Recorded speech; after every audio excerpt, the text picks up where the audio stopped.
तो चलिए आज एक ऐसी कहानी में उतरते हैं जो सदियों पुरानी है। एक ऐसी रणनीतिक प्लेबुक के बारे में जिसने, आप सोचिए, एक हारे हुए राजकुमार को भारत के सबसे महान साम्राज्यों में से एक का संस्थापक बना दिया। ये कहानी सिर्फ तलवारों की नहीं, ये कहानी है उस दिमाग की जिसने उन तलवारों को रास्ता दिखाया। राजनीति में कोई स्थायी मित्र या शत्रु नहीं होता। जरा इस बात पर गौर कीजिए। ये एक लाइन, बस एक लाइन प्राचीन भारतीय राज्य कला की पूरी फिलॉसफी बता देती है। ये एक प्रैक्टिकल और हाँ, कभी-कभी बहुत क्रूर सच्चाई है कि सत्ता के खेल में वफादारी बस एक टूल है, आखिरी मंजिल नहीं। और जानते हैं, इसी एक सोच ने एक पूरे साम्राज्य की नींव रखी। तो हमारी कहानी का पहला किरदार है नंद वंश का शक्तिशाली लेकिन उतना ही अलोकप्रिय राजा धनानंद। अब पुराने ग्रंथों को देखें तो पता चलता है कि वो बहुत अमीर था, पर उसकी टैक्स नीतियां इतनी सख्त थीं कि प्रजा उससे खुश नहीं थी। वो एक ऐसा शासक था जिसे चुनौती देना लगभग नामुमकिन सा लगता था। और नामुमकिन क्यों लगता था? इसका जवाब है उसकी फौज। ग्रीक रोमन इतिहासकार बताते हैं कि धनानंद की सेना बहुत विशाल थी। जरा कल्पना कीजिए, 2 लाख पैदल सैनिक, 20,000 घुड़सवार और हजारों की तादाद में जंगी हाथी।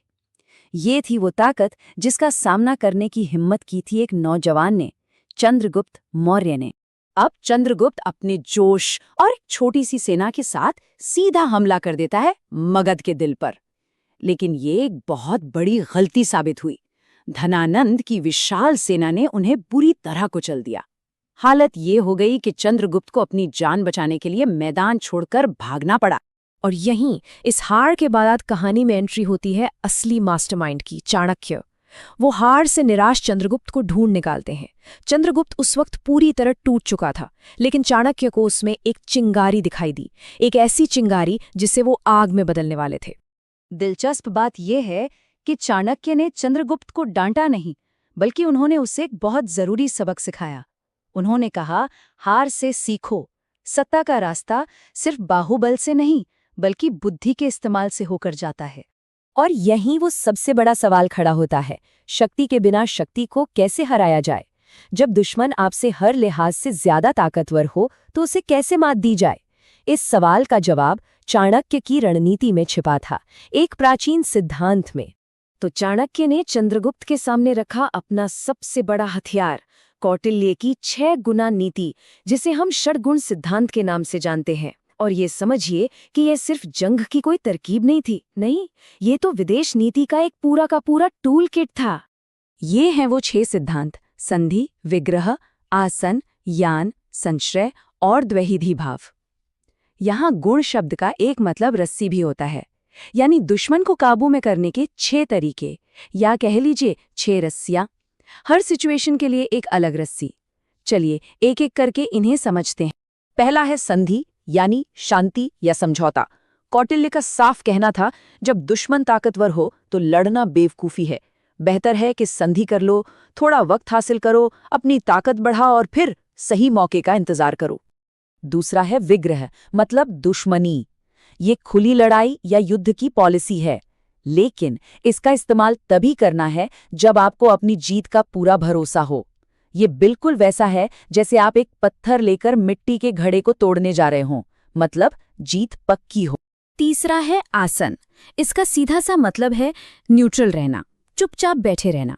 जब आप और आपका दुश्मन दोनों बराबर के ताकतवर हों तो कोई भी सीधा एक्शन नुकसानदेह हो सकता है। तो ऐसे में वेट एंड वॉच की पॉलिसी ही सबसे अच्छी रणनीति है। चौथा है यान, यानी चढ़ाई करना या हमले के लिए आगे बढ़ना। अब ये सिर्फ हमला करना नहीं है, बल्कि अपनी ताकत दिखाना भी है। जब आप पावरफुल हों तो सिर्फ अपनी सेना को आगे बढ़ाकर ही आप कमजोर दुश्मन पर मनोवैज्ञानिक दबाव बना सकते हैं, शायद बिना लड़े ही काम हो जाए। पांचवा है संश्रय, यानी किसी और ताकतवर राजा की पनाह लेना। ये एक सर्वाइवल टैक्टिक है। जब आप बहुत ज्यादा कमजोर हों और एक ताकतवर दुश्मन सामने हो तो उससे भी ज्यादा ताकतवर किसी राजा से हाथ मिला लो और खुद को बचाओ। और अब आखिरी और सबसे कॉम्प्लेक्स सिद्धांत, द्वैधी भाव, यानी डुअल पॉलिसी, दोहरी चाल चलना। इसका मतलब है कि एक दुश्मन से शांति की बात करो ताकि दूसरे से जंग कर सको, या एक ही दुश्मन पर दो तरफ से हमला करो। ये बिल्कुल किसी शतरंज की बिसात जैसी चालें हैं। तो इन सभी नीतियों का निचोड़ क्या है? बस एक, अपनी पोजीशन को कमजोरी से ताकत की तरफ ले जाना। कौटिल्य के हिसाब से हर फैसला एक कैलकुलेटेड मूव होना चाहिए, जिससे आपका फायदा हो और दुश्मन का नुकसान। सिंपल। तो चलिए अब वापस कहानी पर लौटते हैं। इस नए ज्ञान और स्ट्रैटेजी के साथ चंद्रगुप्त ने अपना अभियान फिर से शुरू किया, लेकिन इस बार तरीका बिल्कुल अलग था। देखिए, दोनों कोशिशों में जमीन आसमान का फर्क था। पहली कोशिश क्या थी? सीधा हमला, और नतीजा हार। दूसरी कोशिश चाणक्य के षड्गुण सिद्धांत का इस्तेमाल, और नतीजा जाहिर है विजय। ये फर्क था ताकत और दिमाग के इस्तेमाल का। तो इस बार चंद्रगुप्त ने सीधे पाटलिपुत्र पर हमला करने की गलती नहीं दोहराई। नहीं, उसने बड़े सब्र से काम लिया। पहले सरहद के पास के गांव जीते, फिर संशय नीति का इस्तेमाल करके दोस्त बनाए, नंद साम्राज्य के अंदर ही बगावत की आग भड़काई, और फिर धीरे धीरे बाहर से राजधानी को घेरना शुरू किया। और ये प्लान पूरी तरह से काम कर गया। नंद साम्राज्य, जो कभी इतना ताकतवर लगता था, वो अंदर और बाहर दोनों तरफ से खोखला हो चुका था। और आखिरकार चंद्रगुप्त ने धनानंद को सत्ता से उखाड़ फेंका और पाटलिपुत्र पर जीत हासिल की। और इसी जीत के साथ चंद्रगुप्त मौर्य ने मौर्य साम्राज्य की बुनियाद रखी।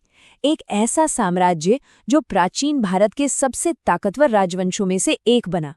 लेकिन ये याद रखना बहुत जरूरी है कि ये जीत सिर्फ एक सेना की जीत नहीं थी। ये जीत थी एक थियोरी की, एक सिद्धांत की, षड्गुण सिद्धांत की। मौर्य साम्राज्य की नींव ईंट पत्थरों पर नहीं, बल्कि चाणक्य की इस जबरदस्त राजनीतिक और सैन्य रणनीति की चट्टान पर रखी गई थी। ये दिमाग की ताकत का एक बेहतरीन उदाहरण है। और ये कहानी हमें आज एक आखिरी सवाल पर लाकर छोड़ देती है। जरा सोचिए, जब हम आज की दुनिया की पॉलिटिक्स, बिजनेस या डिप्लोमेसी को देखते हैं, तो क्या हमें चाणक्य के इन्हीं सदियों पुराने सिद्धांतों की झलक नहीं दिखती? क्या सत्ता का ये खेल असल में कभी बदलता भी है?